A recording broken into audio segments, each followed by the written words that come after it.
We are chair started recording now. There we are.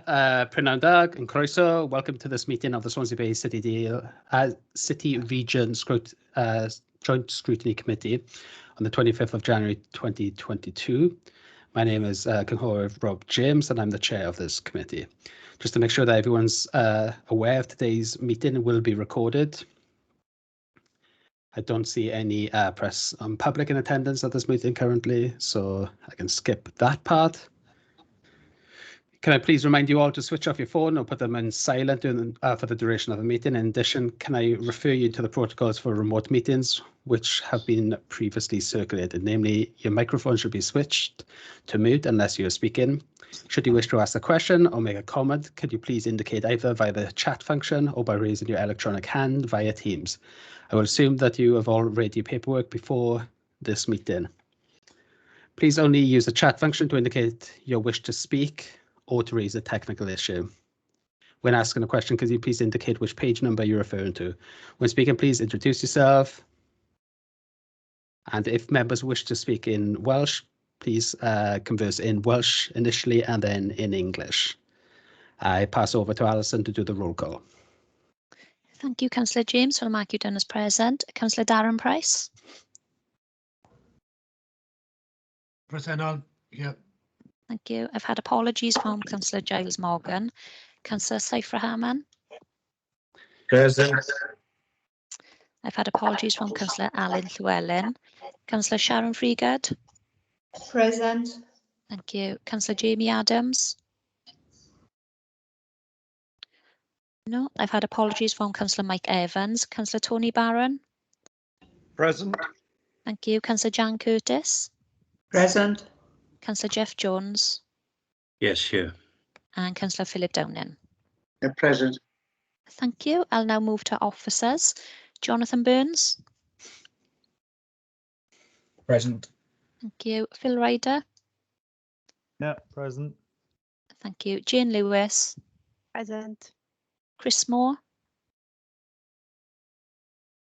No, is there any officers present whose name I haven't called who are participating in today's meeting? No, that's the roll call complete then, Chair. Thank you. Diolch, thanks, Alison.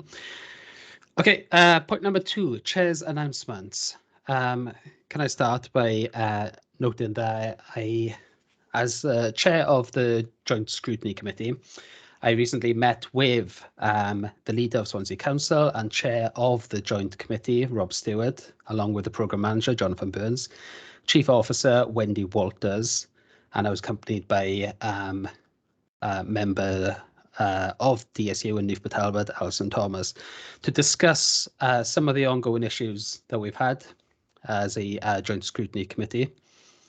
As I will indicate now, with point number 6, the highlight report, it is the view of this committee that we can't take that matter today because we haven't been presented with Q2, the quarterly monitoring report.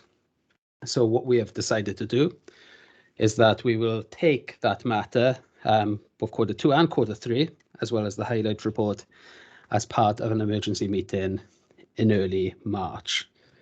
It is the opinion of members of the Scrutiny Committee that we continue to be dissatisfied and disgruntled with a lack of respect that we see from individuals connected with the city deal to ensure that information is provided to us in a timely manner so that we can effectively scrutinise the Swansea Bay City deal and ensure that we have the results that we all wish to see as part of this programme. As a result, there will be a motion to proceed to write informally to all those connected as the chair of the Joint Scrutiny Committee to highlight our issues and to suggest ways forward to ensure that the next committee have a fresh start and are able to scrutinise in an effective manner. Can I have someone to propose that? Yeah, I'll propose Jeff Jones. Thank you, Jeff. Tony Barron. I'm happy to second. Tony Barron wishes to come in and speak. Second. Thank you, and Sharon. Can we all in favour? Diolch pawb. Okay, so that's the end of Chair's announcements. Point number 3, declarations of interest. I think that's a legacy hand, Councillor Barron, yes? Diolch. Okay, I can't see any indication. Rhif 4, minutes of the previous meeting. So this is pages 3 to 18. This contains minutes for the 9th of November and the 23rd of November.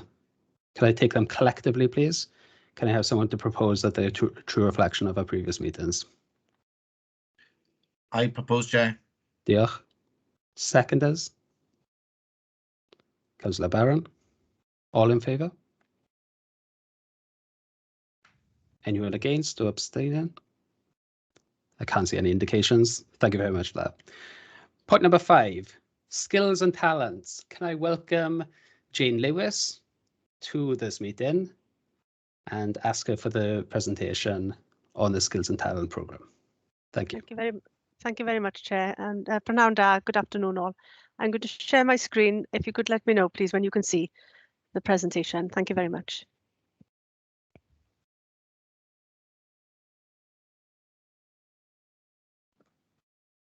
Yeah, I can see it.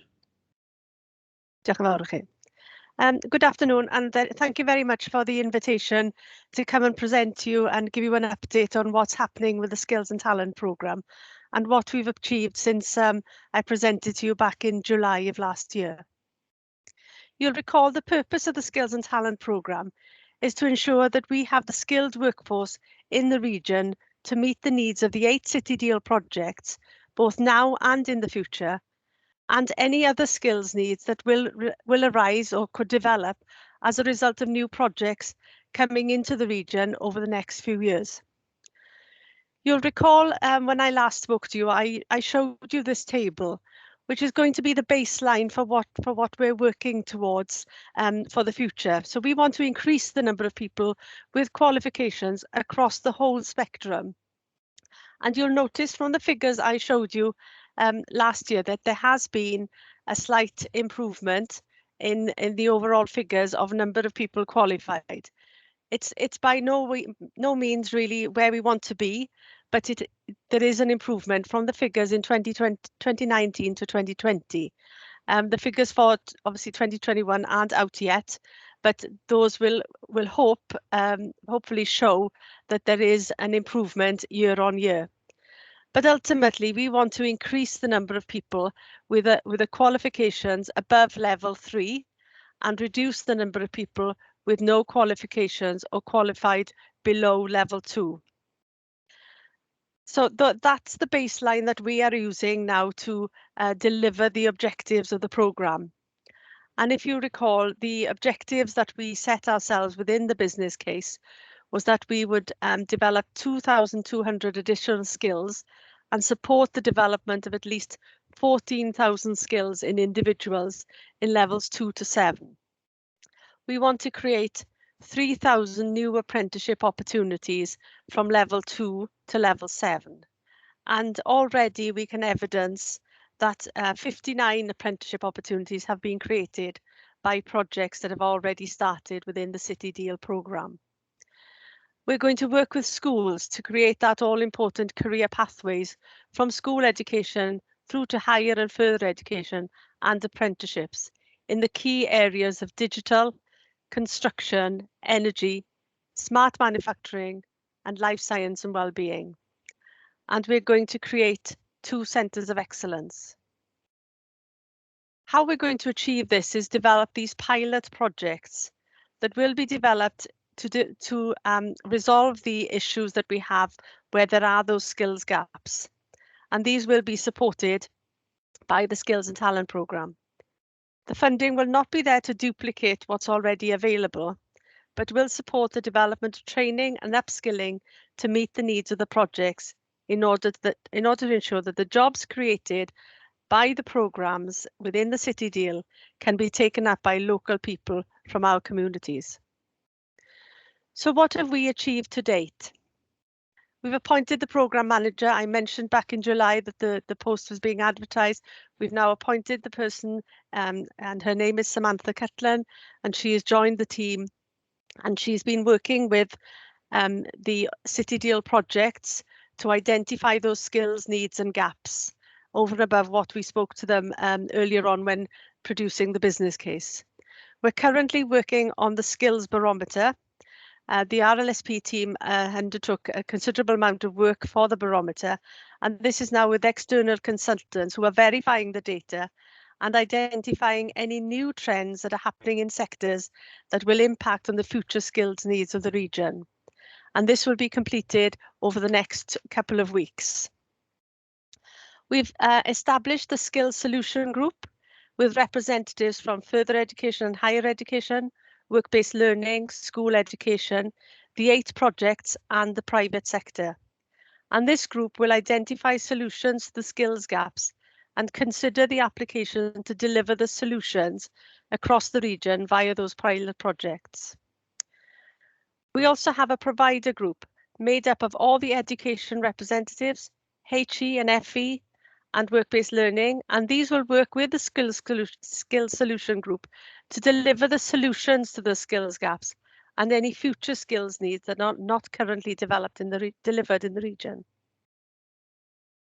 We'll be developing those project ideas. The programme team will be working with schools, colleges and universities to identify potential projects to meet the skills needs. And we'll be working with our 14 to 19 coordinators and the head teacher forums in each of the local authority areas to understand how they can be part of this whole programme, because the children who are in our schools now are the workforce of the future, and they need to be made aware of what the 8 City Deal projects really mean as far as jobs and skills and how we can work together to achieve those aims. So over the next 6 months, we've got a number of things that we have to achieve. We've got another gateway review that we have to undertake following completion of the barometer. Wider engagement with schools and colleges regarding the skills needs identified by that barometer. Approval of projects to deliver the skills and training and upskilling across the 5 key areas identified. And we will develop upskilling opportunities, which some of which have already been identified. And if I could use the homes as power stations as an example, there are quite a number of green skills required, and these are in the construction arena. And we want to get local people upskilled within our local contractors and local companies to ensure that they can have the opportunities to tender for the work that will come through that programme. And lastly, but by no means least, the creation of those apprenticeship opportunities through the 8 City Deal programmes. And we will be measuring these through the lifetime of the programme, not only to ensure that we achieve the 3,000 that we set out to achieve, but that we actually achieve a lot more, because I think there are so many opportunities there for young people to follow that career pathway through apprenticeships. Not only in the traditional trades of construction, but in the wider degree apprenticeship opportunities through the digital fields and through engineering. And we hope that there will be other opportunities for degree apprenticeships to be created during the lifetime of the programme. So thank you very much for the opportunity. So that's where we are at the moment. We are moving ahead now at quite a pace. And I hope if you will invite me back in 6 months, I would have many more stories and opportunities that we will have funded through the programme to tell you about. Diolch yn fawr i chi. Thank you very much for that, Jane. Before I take any questions, it seems like from the presentation, which unfortunately I have to note that we only received very late on, I think it was yesterday or the day before. So we would have, I think, appreciated to have some information a lot earlier than that. But anyway, a lot of the presentation was talking about kind of a global vision for what you want to achieve, but not really much on specifics. Now, we know that we've tried to do skills and talent for a number of years for the European funding, especially with Welsh Government schemes such as REACT. How do you see this programme both being different and also using the best expertise that we had from previous programmes to ensure that we're actually going to be doing something good here? And then the second point is on where the money is actually going to. Obviously, we've allocated funding for the skills and talent programme. Is that going to be going partly into like local authorities to directly employ people, say as apprenticeships? Or is that going into funding training courses? Where is the money actually going to? Because it seems like a lot of engagement is going on at the moment, and that's good because we need to have the information. But it didn't seem to have much specifics on how we're actually going to be achieving these goals. Yeah, thank you, Councillor James.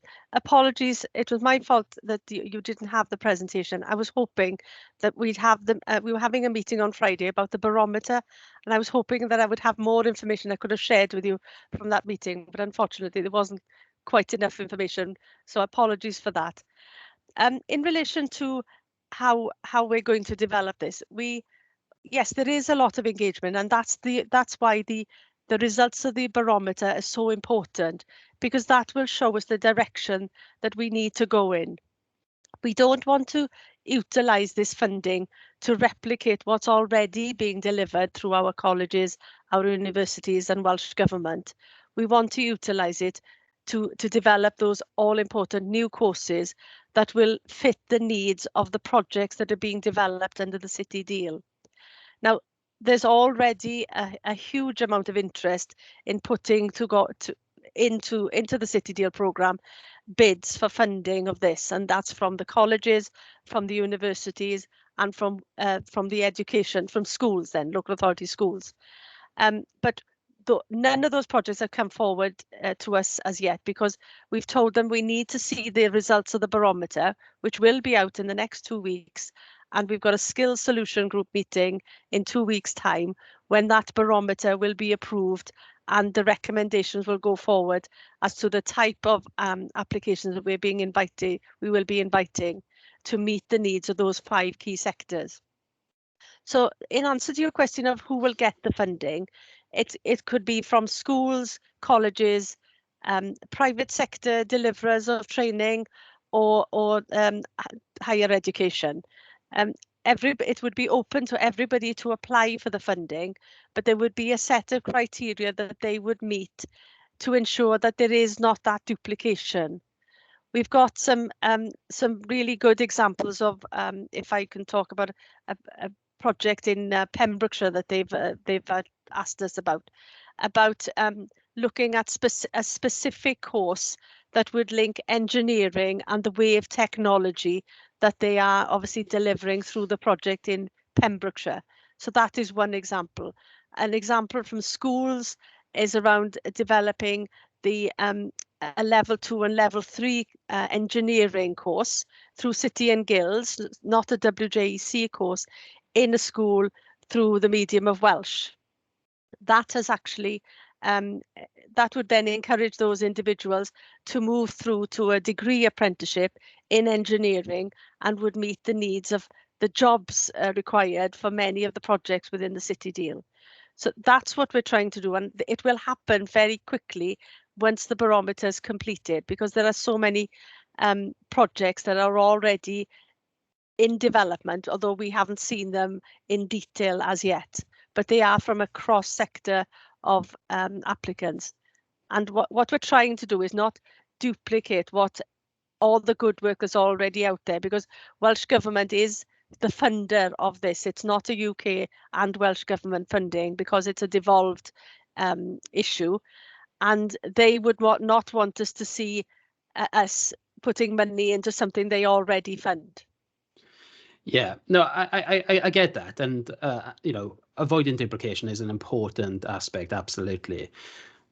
What I would ask though is, isn't there a risk with the speed of the skills and the talent program that we miss the boat on a lot of this? Many of the projects are up and running in the sense that construction has started in some of these projects, or they're looking to do they're progressing them in a certain way. We know from the skills assessment that you've already indicated you need skills in construction for the green elements of this. There is a risk, isn't there, that if this is not developed, we are coming close now to 5 of the 15-year program, Mark 5. And so we're about a third of the way through it in terms of delivering the city deal, and we're still assessing skills needs. Maybe this is because, you know, it takes a long time to go through all this process, but I'm just asking you, do you feel there's a risk that we could be missing the boat on a lot of these and making sure that we have young people to be able to do the construction work that's needed, but may not have the skills already in place? Yeah, I completely agree with what you've said, and this is why we haven't really stopped. Even though we've been doing all of this work, we've never stopped speaking to schools, speaking to colleges about what the skills needs are. But what's happened, because this was so late in being approved in the grand scheme of the project, a number of projects have come about as regards to skills. So if I use your example of construction, the personal learning accounts has actually introduced a number of the skills upskilling and skills development around green construction that I was anticipating delivering through the Skills and Talent programme. So for example, installation of heat source pumps, electric vehicle, installation of the electric vehicle points. All of that was in my original list of delivery through this programme. But because this wasn't approved, you know, when we originally thought it would be approved, those things have happened. So what we are now looking at is what's beyond what's currently being delivered through the personal learning account. But that doesn't mean that we don't want to upskill more people in those particular areas and get the other piece of the jigsaw that we have to get involved in is writing the additional framework to ensure that what the personal learning account is delivering to people who've already qualified as electricians and plumbers, that sort of qualification is now included within electricians and plumbers going through college in the future. And that's the part that we will be playing now for those particular things that have already been delivered. Yeah, I thank you for that answer. And I guess the last question before I open up to the rest of the committee is, because of the delay in getting this approved, couldn't one argue that it hasn't been prioritised enough in terms of ensuring that this is one of the first projects to get sign off to ensure that we had this programme ready to go before the other construction heavy projects were approved and started? I couldn't really comment on that because, you know, we were ready, but I couldn't comment on the decision on what went first. Okay, thanks. Sorry. Jonathan, you want to come in? Yeah, it's quite a difficult question to answer, and in fairness to Jane, I think it will be difficult. But in terms of what we're trying to do with skills, we know where we are, and what Jane has kind of covered off is that we're not starting from scratch. You know, RLSP is the vehicle to drive forward skills with all the partners engaged. As Jane said, this is about new and moving forward, but not ignoring what's happened up to this point.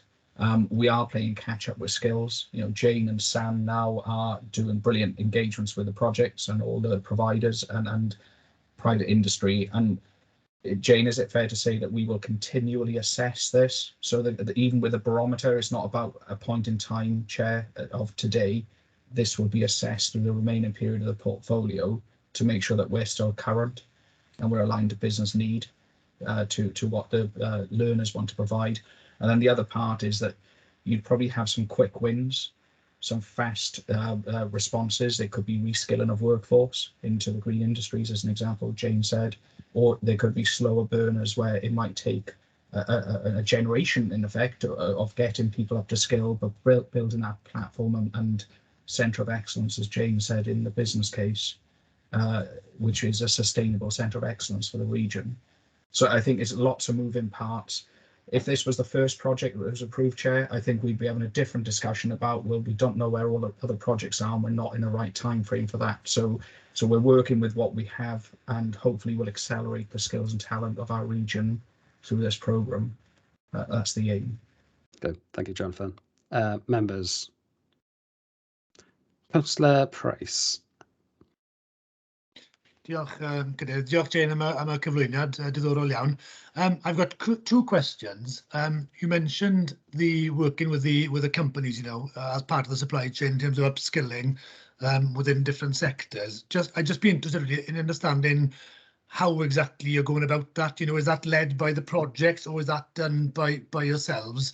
And how are we ensuring that every company, be they large or small, are sort of covered off as part of that work? Because obviously there's a link there to future contracts. And just quickly, maybe you mentioned the 2 centres of excellence. Would you mind just expanding a bit, really, in terms of those, and maybe provide an update, in terms of where we are with that development? Diolch yn fawr. Thank you, Councillor Price. Yes, in relation to how we work with industry, the Regional Learning and Skills Partnership has been working with businesses across the whole region over the last 10 years. And we do that in order to deliver the employment and skills plan that we prepare for Welsh Government every 3 years. And we have cluster groups for each of the priority sectors across the region. And we have over 2,000 businesses that we engage with across all sectors. So they're micros, SMEs, and the larger organisations, to ensure that they are aware of what the Employment and Skills Plan is saying about their specific sectors and the skills needs. And we go back to them and make sure that that actually does completely meet their needs, and that there isn't something around the corner that company has identified that will be a skills demand in that particular sector in the future. So if I look at construction, we've been talking about the green skills and how we can upskill the workforce in the construction sector now for probably over 4 years. Well, since I've been writing this business case, I know that.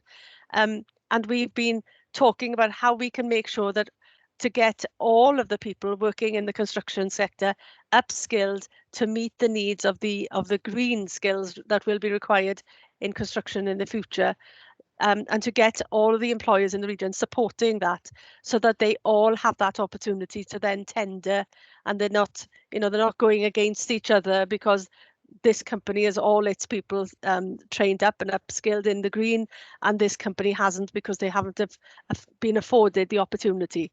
So that's the sort of discussion that we've been having across all the sectors. In relation to your question about the centres of excellence, we included the Centre of Excellence because going back to when this business case was originally written, I felt that there was a need to have if we were going to develop all of these fantastic skills in this region, whether it be around wind energy, tidal energy, because we'd be the source of where to come and learn how to do these things, whether it be the manufacturing of those items that will be put into the sea or on the turbines, or whether it would be the installation or the engineering behind it all, that we should have that centre of excellence here in the region. And the other one was around construction, because if we were going to upskill all of these people into green energy companies, that we could have that centre of excellence. Now, things have overtaken because of the time. So the construction centre of excellence is currently being discussed between the universities and the colleges in the region. So I think the centre of excellence for construction is going to come about without the input of actually funding or involvement of this programme. But that's not a bad thing, because we will have that centre of excellence for construction skills. So we're going to have a centre of excellence, but it may not have been of us that has developed it. But this was always going to be a partnership. It was never going to be us building anything. We haven't got capital funding to build anything within this programme. What we were going to do was being the conduit for everybody working together to bring that centre together. Now, so I'm still looking at the potential of a centre of excellence for the skills around wind energy and tidal energy, and there's the opportunity for health and well-being. But the centre of excellence is something that will come at the end of the programme, not necessarily at the beginning of the programme. It was the construction one I thought would come first, but I think that's going to come about sooner than we anticipated. I hope that answers your question. Diolch. So in terms of if it comes towards the end of it, what sort of timescales roughly would you envisage something, and there'd be physical manifestation? So I'm assuming the wave and the energy stuff would be Pembrokeshire based, or not necessarily. Not necessarily, because there is wind and tidal across the whole region.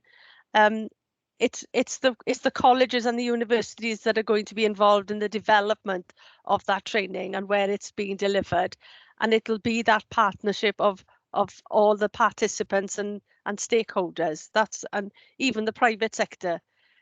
I only mentioned Pembrokeshire because they're going to be hopefully developing a manufacturing centre there as well, which would then offer the opportunity for hands-on training. That was why I mentioned that. But I know Swansea University are doing a lot of work around tidal and wind energy as well within their courses and within their research and development. So there's going to be that partnership. Diolch yn fawr. Diolch yn fawr chi. Councillor Freegard, please. Oh, thank you, Chair. Thank you, Jane, for that. Just some clarity, really, following on from the Chair's question about the money. Was there a set allocation given at the outset for the project? Just really clarify around the money that's going to fund this project. Yeah, so the total budget is £30 million. £10 million of it is funding from the city deal pot of money, and there's £20 million of match funding. £4 million of that is from the private sector for the apprenticeship programme, so that would be their contribution to that, and then 16,000 from the public sector. So I was just wondering, has there been any effects on the set monies, particularly from the private sector, given the pandemic and all the other issues that we've had over the last 18 months, 2 years? The private sector involvement and contribution to this was the employment of the apprenticeship opportunities, so that would be created through the contracts, and also when we were originally writing the business case, we talked to a number of companies about use of their facilities for training. So for example, if they needed specialist training on your underwater and tidal equipment, the colleges wouldn't necessarily have that sort of equipment within the colleges in order to train people. So the partnership would be between the private sector, the college, and the programme, and that's where the match funding. So it would be in-kind match funding as opposed to cash match funding. What I was trying to get at was that the impact of everything that we've gone through has made no difference to the 4% private funding. No, no, because we've still got the partners on board that have always said that they would be contributing through the programmes for an apprenticeship and for the use of facilities. Okay, thank you. Councillor Jones. Yeah, thanks, Chair. Thanks, Jane. Yeah, I'm trying to get my mind around the logistics really of this. You sort of answered what I was thinking about with regards to centres of excellence. But when you're talking about upskilling, you're talking about upskilling individuals. Well, when you relate it to schools, you'll have to upskill the schools. Are all schools going to be upskilled so they can actually offer the children something, shall we say, on wave technology at the end of the day? How is this actually going to work? What sort of level are schools actually going to? I think you said the schools need to apply for funding. So you're going to have some schools that, shall we say, would apply for funding and others that haven't applied for funding. So the schools that haven't applied for funding, those children are going to, shall we say, go without and so on. How is this going to work at the end of the day so that everybody's got the same opportunity to, shall we say, upskill? Thank you, Councillor Jones. Yeah, I've been going to head teacher forums across the 4 local authorities where all the head teachers of the secondary schools meet on a regular basis.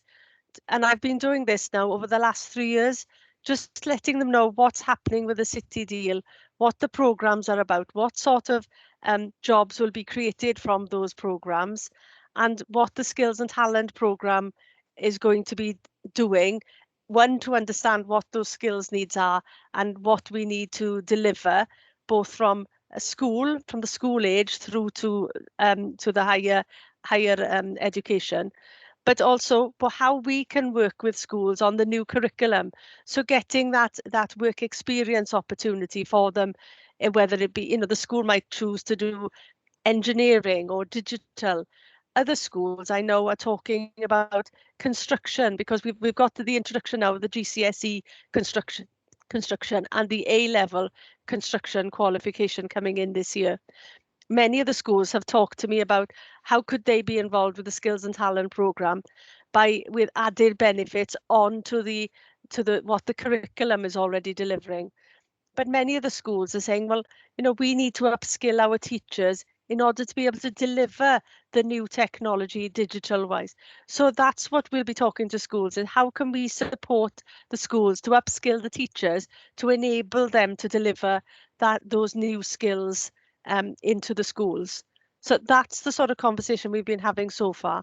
But others are considering how could we put a program together that would bring a qualification into the school that's not a WJEC qualification. So the one I mentioned earlier on about level 2 and level 3 City and Guilds in digital and engineering, that gives those cohort of children who've gone through that program the opportunity then to go straight into whether it be a degree course in engineering or digital, or ideally into business and do an apprenticeship, a degree apprenticeship in those subject areas, which will then benefit the workforce of the future, because those are the key skills that we're looking for. Okay, thank you, Jane. Thank you, Jane. I must admit you have answered my question, but really you're not going to have a school that's actually going to offer everything at the end of the day. Then the schools will pick and choose, shall we say? Yes, yes, they will. Thank you. Thank you all for that. To be honest, Jane, I'm still confused over the money situation. I've got to be honest. 30 million has been allocated for this project. You've already stated that we're not physically building anything with this money. It's not capital funding at all. No. And you've also stated that you're acting as a conduit in some ways. The reason I mentioned REACT scheme in particular, rather than PROACT from the Welsh Government, is that Councillor Freegard has already indicated that as a result of the pandemic, there'll be a number of people that unfortunately are going to lose their job. And this is one of the programs that could really help people by providing cash grants to ensure that people take the courses that they need to take to ensure that their employment once more. I haven't seen anything to indicate that there are going to be cash grants. So is that one element of it? Because if it's not being spent on capital and it's not being spent on cash grants, I don't know how we're spending 30 million on just being liaison body. No, we're not a liaison body. We will be allocating grants, but the grant applicants will be the colleges, the schools, higher education and work-based learning contractors. I hadn't really considered the cash grants for individuals, because that's something that's already done by Welsh Government. Yeah, because, well, obviously the Welsh Government scheme is largely funded by the European funding, isn't it, which is coming to an end right now. I thought this was going to be able to actually kind of tie us over for a few years, but it doesn't seem like that's going to happen. If you take, for example, a gentleman who's living in this region and is looking to go in and start working on a particular site right now in construction, one, they're not going to be connected to the colleges. They're not going to be connected to the big construction companies that are building the sites, because they're all subcontractors or they're creating umbrella companies or anything like that. These are individuals, sole traders that need direct support. How are we first communicating with these individuals? Because they have no formal connection with any body. And how are we able to support them funding wise? Yeah, that goes back to the question I answered earlier, Councillor James.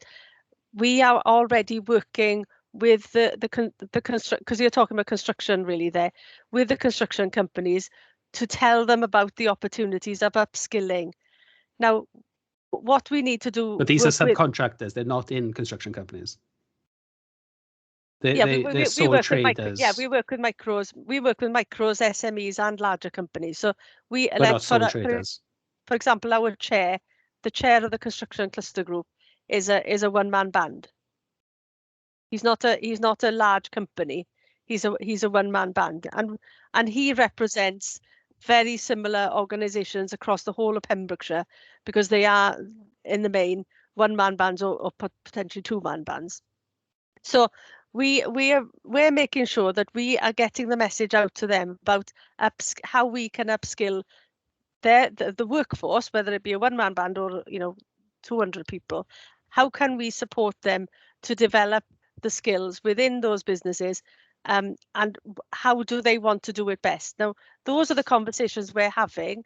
Now, they might, as a group of people, the cluster group of the RLP potentially, they could put in a bid for funding to upskill all of their workforce in plumbing, electrics, whatever they need to upskill. They could put an application in themselves to do that. And then who would deliver that training would be determined by the bid that they put in.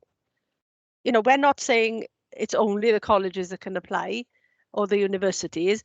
What we want to do is make sure that there's an upskilling opportunity, but it's who delivers that upskilling will be the important part of that question, because it's got to be somebody who's qualified in order to deliver the skills. So that's where it may come back then to the college. Okay, Councillor Freegard. Thank you, Chair. Thank you, Jane, for that. I was just wondering, when you give us the next update, Jane, if you'd be able to include more detail on the funding and the finance side of things and the allocations to date. I will, of course. When you next come. Yes, of course I will. I appreciate that, Councillor Freegard. Okay, thank you very much, Jane, for the answers and the presentation. It was very enlightening, and we look forward to seeing how the programme continues going forward. Thank you very much. Diolch yn fawr i chi gyd. Diolch yn fawr. Okay, so if we move on to the next agenda item, as I said at the beginning, unfortunately, we haven't been able to receive the full quarterly monitoring report for Q2, and members felt that because the highlight report is just a brief summary of that we felt as if we needed that before we took the highlight report. So we're going to move on to agenda item number 7, please. So this is the forward work programme of the Swansea Bay City Region Joint Committee. Do you want to come in, Jonathan, on this? Yeah, thanks, Chair. I'll pass over to Phil. Just a few things of context, because this links to what you just said in the previous item, and obviously the work programme of what we're currently doing and moving forward. So for us as a city deal, if you like, we're happy to improve communications, work together, make sure that things aren't, as you kind of outlined in terms of not receiving reports. I think one of the key things, and I'll share it in the group chat, is the link to the Swansea Council website, where all of the documents are published for joint committee, so including the quarterly monitoring. So they are available, they're live, they're available. But it's the timing, I guess, of what we can look forward for the work programme to make sure that Joint Scrutiny Committee receive the reports in a timely manner against what is reported at Joint Committee Board, because otherwise you'd be 2 months out of information. I think that's why the mix-up of communication happened this time around, because you would have wanted October's report, but the actual current monthly highlight report was December. Whereas we've literally today just gone through our current Q3 report with Programme Board, which will go to Joint Committee in a week's time, or just over a week's time. So we'll try and better align that moving forward as one of the solutions, and ensure that the communications is there. I'll provide the link to you, and hopefully now Phil can go through the what we've achieved and the priorities going forward for the Joint Committee work programme. Is that okay, Chair? Yep. Phil. Okay, thank you. Yeah, that's Phil, fine. do you want to jump in? Yeah, cheers. So very quickly, the forward work plan has been provided. So if I just go through these and just tell you what is complete, what's ongoing, and where we are with certain things, I won't go through anything that's in the future because obviously it hasn't happened yet. But I'll go through anything that's been achieved or is ongoing from the last 3 or 4 months. Just as a point of note as well, we've noted today that moving forward, we will put these in date order to just make it a little bit easier on the eye for future iterations. Thank you. So in relation to governance and assurance, benefits realisation, the annualised profiles for the portfolio have been completed, so they are available. And obviously they would have been shown on screen today as part of item 6, but that's been deferred. Benefits realisation in regards to the wider programme and project benefits. So this is a step down from the portfolio level benefits. It's the things like floor space created, number of training opportunities to be created, any training programmes, basically the wider outputs, outcomes and impacts of the projects at a step down from the portfolio. We're ongoing with those with the leads. They have some of the leads have provided them as part of this, as John mentioned, this quarterly report, which is due to go to joint committee in a couple of weeks' time. But because of where they are in relation to planning and pre-commencement activity, it hasn't been able to be a kind of a wholesale completion on that yet, but it is something that was always envisaged to take a number of quarters to finalise that. Again, the benefits register for the portfolio level has been completed. Implementation of the portfolio gateway review recommendations. We had 5 recommendations from the latest portfolio gateway review. I think 3 of those are complete and 2 are partially complete. But when I say they're partially complete, to all intents and purposes, we've enacted what has been required, but we're going and doing more than the kind of bare minimum, so they are ongoing. And software in relation to project management for the portfolio programme and projects. We went through a tender exercise in December, which is complete as per the timeline there. The only kind of slight sticking point is there is a query over required insurances, so we haven't been able to progress the procurement as of yet, but I'm hoping that'll be resolved within the next week or so. On to then the programme and project dashboards. They have been commenced as per the timeline. The portfolio level kind of dashboards and information again is available. It's available as part of the published pack from the December joint committee. So that's been completed, even though we've still got a little bit of time left, a week or so left to get that one completed. Role of the programme and project SRO, we've taken those papers now through programme board. It's an operational paper, so there's no need for them to go to joint committee. And what we're offering as a result of those papers is that all programme and project SROs will receive an additional bit of guidance, support, and if required, training from our colleagues in Welsh Government. The review of the Joint Committee work plan happened in November, and this has been obviously presented to Joint Committee, and they've accepted this as their forward work plan. The meetings are ongoing, and the review of the programme portfolio board chair, that happened in November, and it was agreed that in line with the chair for Joint Committee, that would be extended until post the elections due in May of this year. Establishment of a portfolio gateway assurance framework. We have set up the proposed framework. We're just working through, again, colleagues in the Assurance Hub of Welsh Government. We're working on the memorandum of understanding there just to ensure that everybody's fully aware of their role under the assurance framework. And that will hopefully be presented to Joint Committee in the next month or two.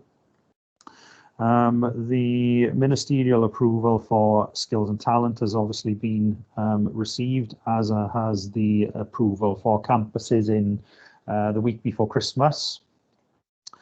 There's an ongoing update of the Pentrowell business case, and funding options for the wider zones are currently being reviewed between the project lead and the SRO and other stakeholders. So that's ongoing. That was due for December 21, but it is ongoing into the new year. The highlight reports and the quarterly reports are ongoing. I won't dwell on those. Obviously, as we've just agreed, we will look to better align the timing of the reports with the respective boards to ensure that there's no future issues in receiving of reports and documents and paperwork, etc. And the ongoing ministerial report for the respective ministers in Welsh and UK government is ongoing, and as far as we are aware is a successful tool, and they're utilising that to give them their kind of monthly highlight updates. The comms and marketing plan has been updated. That again is due to go to Joint Committee in the next 2 weeks, as has the communications and engagement schedule. The infographics work is ongoing. It was hoped that it could be done by December of last year, but it's taken a little bit longer just to pull everything together in relation to the infographics. So that again will hopefully come in within the first quarter of 2022. And the City Deal biannual event has now moved. It's moved to March. That was purely just again a timing issue, and in relation to COVID, it was felt that January possibly wasn't the best month to hold the event, so we've moved it to March, and all being well, that looks like it's achievable in the proposed date. And then the final couple are the declarations of interest for the City Deal, and all declarations of interest are now complete with the exception of ESB. The only reason that is outstanding is that we're just awaiting on an update to the form specifically for ESB.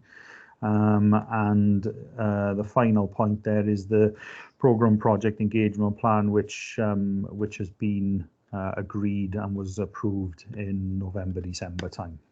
So that's the activity that's obviously taken place, and I've given you a highlight there if anything has been slightly deferred or where it is, and obviously I'll hand that back to you, Chair, and Neil John can take any questions on it. Good stuff for you guys. Oh, thank you, Chair. Just following on from something you mentioned earlier about assurances, Jonathan, and from the Chair's announcement at the start. On page 37, where we're looking at the risk register, I know that members had a number of questions around the significant issues on the risk register, and we had hoped that would have come back. I can see that written in red there, it says it's not going to the JC until February. And I'm a bit concerned that this committee would not be able to redress some of the questions or have answers. It may be that we won't get to see that risk register, and it could be a new committee after May in place. So I'm hoping, and I would request that should for whatever reason it doesn't go to the JC in February, if at least in the March meeting that the chair was speaking about, we could have the answers to the questions that were raised by members with the high risk areas that were presented to us at that time, which was before Christmas.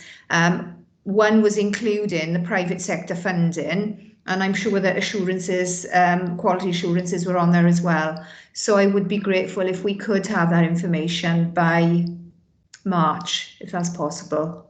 Thank you. Thank you for that, Councillor Freegard.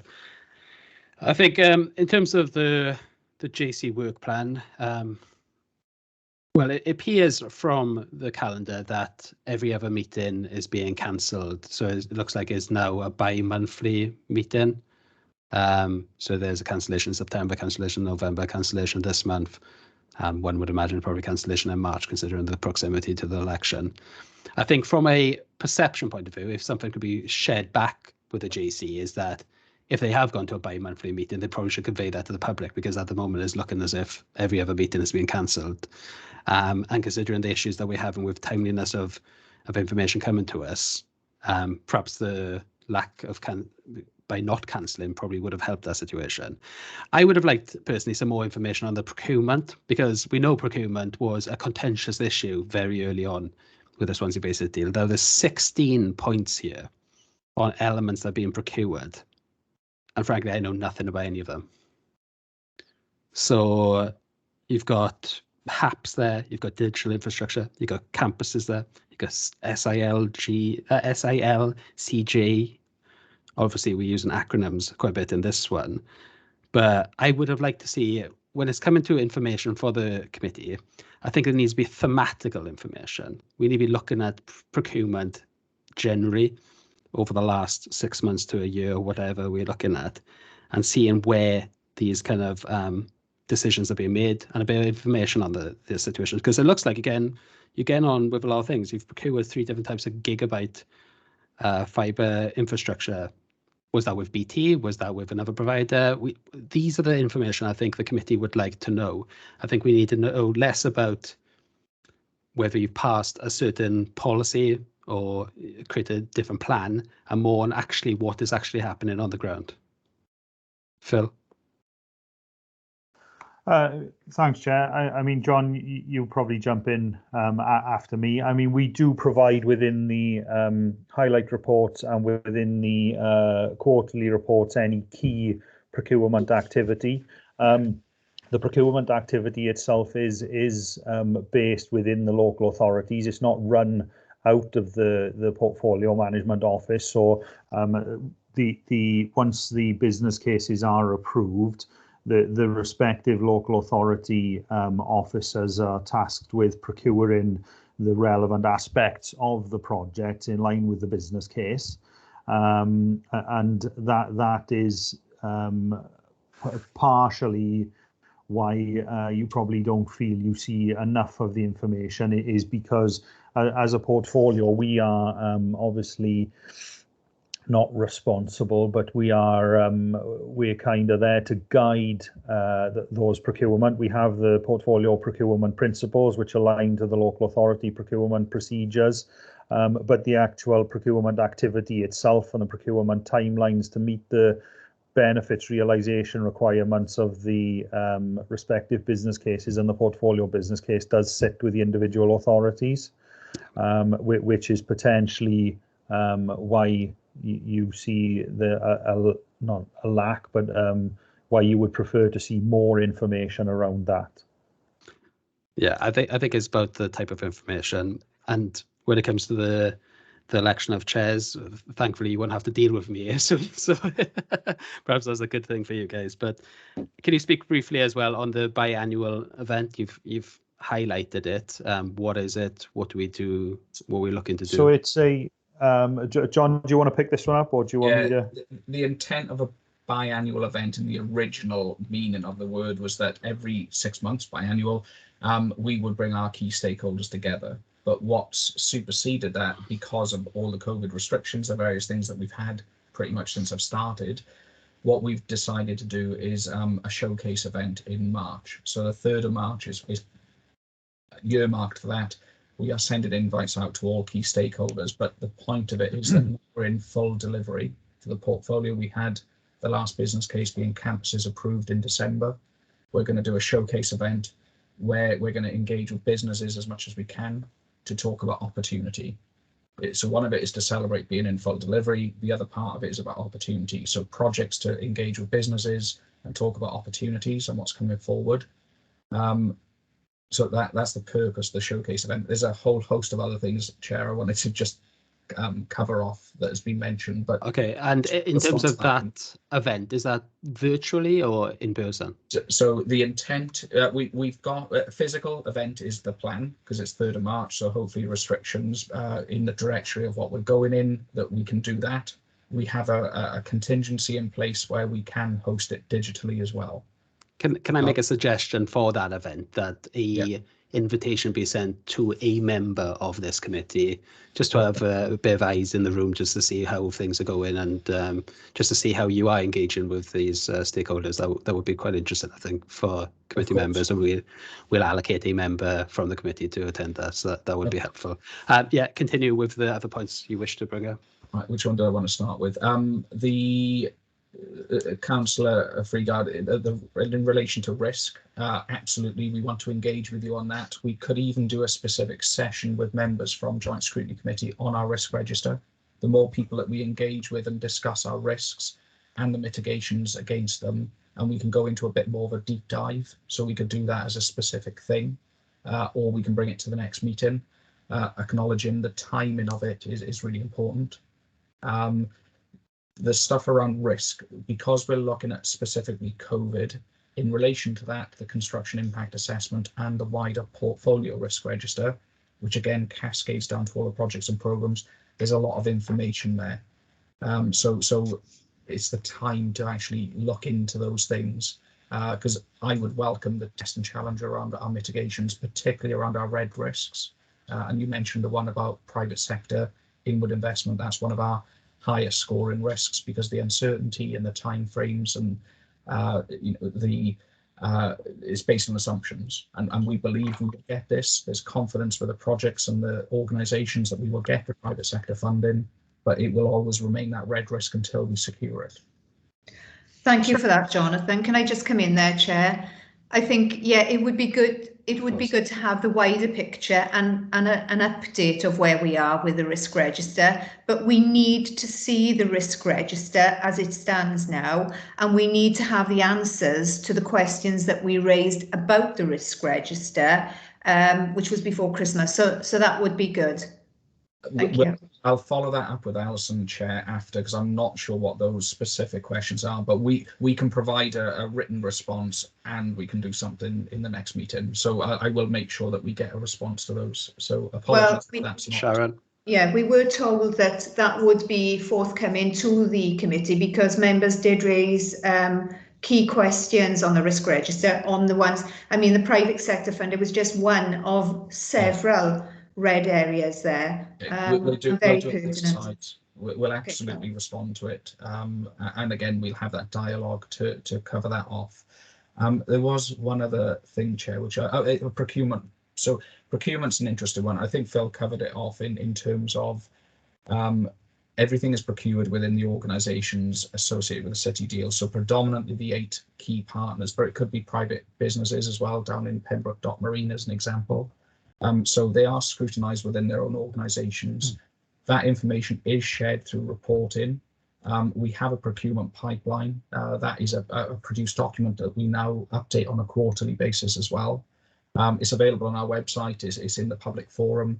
We've had a procurement event based around that. Everything that we do aligns to the procurement principles, as Phil said, and it's also aligned to the frameworks that exist. So, for example, the South West Wales Contractors Framework, that, you know, so we align to all those things. If there are specific things, Chair, that you would like to see brought forward, particularly around either the regional projects or a general conversation about procurement holistically, again, we can bring the specialists in or the project leads, or we can respond to those questions as a PMO. But I think if you wanted the detail, we would have to bring people in to be able to respond to those.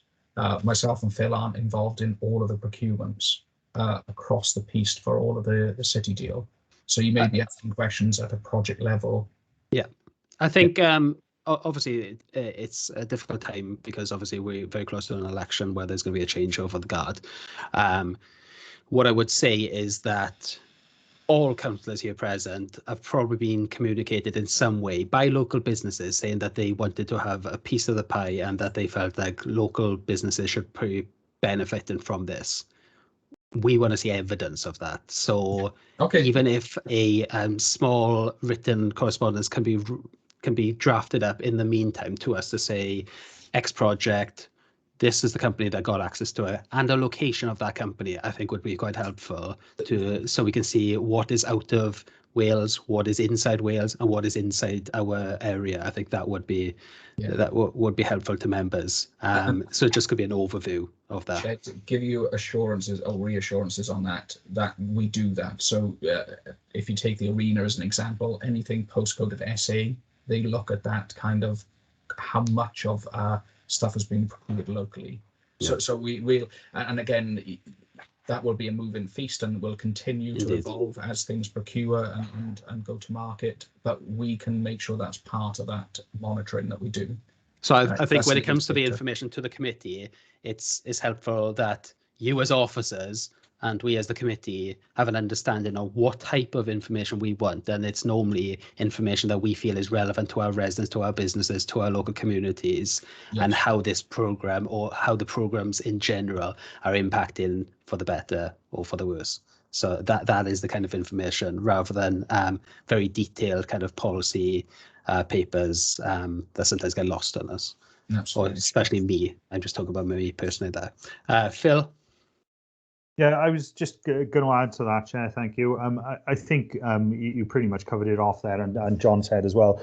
We can absolutely provide that information because it is something that we do know that the partners are collecting. I think just to add to that, because it's not something that obviously we've never been asked to report on prior. That's potentially where that one's just slipped through the gaps, because obviously we're reporting on the kind of headline figures of jobs, GVA and investment, which is obviously what the city deal is set up to deliver. And absolutely these benefits are important, and they are important to the residents. But I think that because they aren't actually make a part of the business cases, because it's more the the after benefits of the delivery. So the health benefits, the 5G uplifts, and all the other sort of benefits that the residents will see after the delivery. I think it's just where that particular one has maybe not been reported on to date, but as John said, we can work with the leads to ensure that we report on that, and we'll do something similar. So we'll focus on what's in SA postcodes, what's in Wales, and I'm assuming that there's very, very little outside of the UK, but if there is, obviously we can split it down a step again and say what's within the UK. And Chair, if I may, the key thing here is that every procurement that we go through looks at community benefits. So you procure a building or whatever it is that you're procuring, but what other benefits for the community are associated with those contracts? And yeah, absolutely. I'm not saying that it has to be 100%. No, but we can bring those forward to the fore. Now that we're going through delivery, we can bring those to the fore, so that it actually, you can demonstrate the difference it makes on the ground to the people and the businesses involved. So we can bring those forward as well. Fantastic. Councillor Barron. Thank you, Chair. If I could come back to the importance of the risk register, which has been raised, but I think we also need to know about changes to the risk register, and in particular at a time of rapidly rising inflation and increasing interest rates, what is the impact on the various projects? Are they being put at risk? Are they being delayed in any way?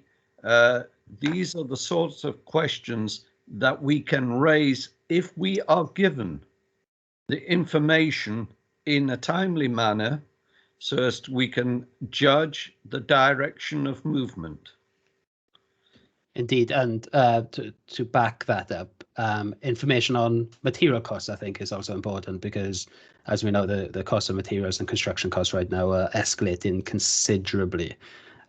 Yes, there is an add-on to the value of the asset afterwards, but as Councillor Barron says, I think these probably would be reflected in risk register. It's just we haven't been able to get our hands on one at the moment. Phil. Yeah, thanks, Chair. It's just to kind of try and give you assurance on that. Absolutely, they are on the risk register.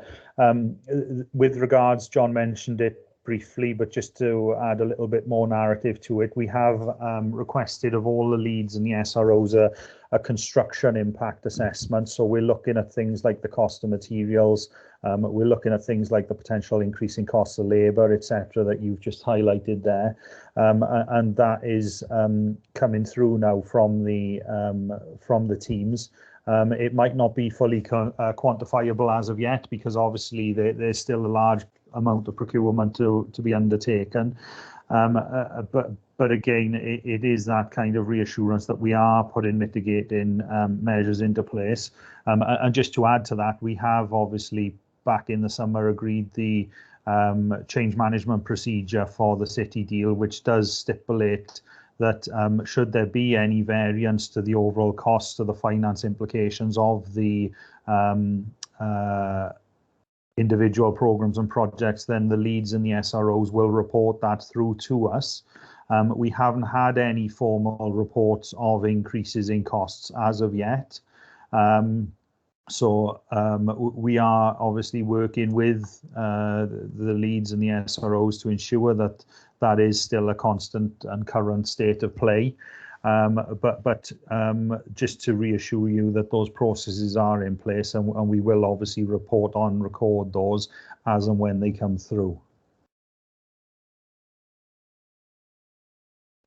Okay, does anyone have any other matters that they wish to raise on this agenda item? I can't see any indication. Okay, if we move on to the last agenda item, then this is our forward work programme. From discussions prior to this meeting within the committee, it was felt as if a short meeting could be arranged for the beginning of March, in which we looked at two specific items. Alison, that was the quarterly monitoring report and which other report? It was the updates as well on the financial items the members asked for in previous meetings. So hopefully that information can be sent to us as soon as possible.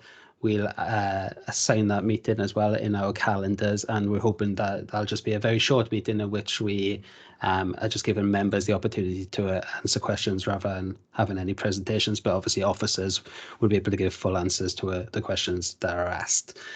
Councillor Freegard, you have a point. I'm just looking for assurance that we will have the risk register at that meeting. Jonathan Burns. The risk register is available to you in 2 weeks' time. Joint committee would have had the update, so that will be made available to you after. Phil, correct me if I'm right. I think it's the 10th or 13th. I can't remember, of February.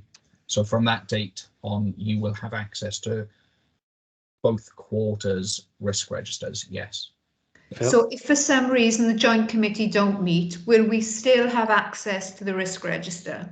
You've got access to quarter twos anyway. That's available to you. We will make sure that you have access to quarter three. Okay. What we will do, we will share it with joint committee electronically. But even though, and I agree with the chair, meetings have been cancelled with joint committee, they've been put in for every month. We wouldn't normally have a strategic oversight committee every month, but because of how busy it's been in approvals, we've held it monthly, simply because of how senior the people are in the meeting and making sure it's in their diary, because it's easier to take it out than it is to create a meeting. We don't intend cancelling meetings ad hoc. They are planned cancellations, if you see what I mean. So you will have it. I've got every confidence of that. I can't guarantee if we're not core it or whatever reason it's out of my control, but you will have it as far as we're concerned, and we will make sure you get the Q3 and Q2 counsellor. Absolutely. And I'm sure members will hope that the officers continue having conversations with Pembrokeshire Council to ensure that in the March meeting, the changes to the quorum is added to that agenda to ensure that the new committee are able to start afresh with the right quorum. So I'm sure that will happen. So we look forward to that. So I think that's it for the meeting. Does anyone have any urgent points they want to raise? I can't see any indications. Thank you all for your attendance. Really appreciate it. And I look forward to seeing you early March. Diolch yn fawr. Hwyl fawr.